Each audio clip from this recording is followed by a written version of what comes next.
മുട്ട അടിച്ചോ?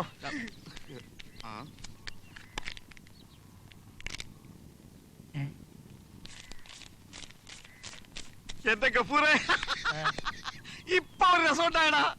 ഒരുത്തം വന്ന് എന്റെ കരണക്കുറ്റിക്കൊണ്ട് ഒരു അടി തന്നു. ഞാൻ 500 രൂപ വേണമെന്ന് പറഞ്ഞു. അവ 600 രൂപ തന്നിട്ട് പോയി മണ്ട.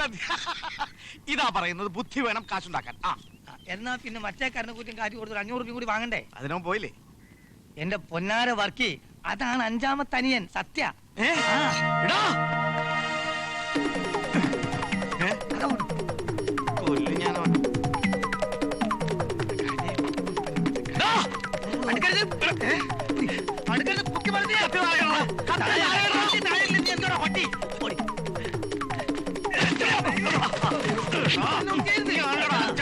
ചേട്ടാ, അറിയാൻ പാടില്ല, എനിക്കൊരു തെറ്റ് പറ്റിയത് എന്നോട് ക്ഷമിക്കണം ചേട്ടാ.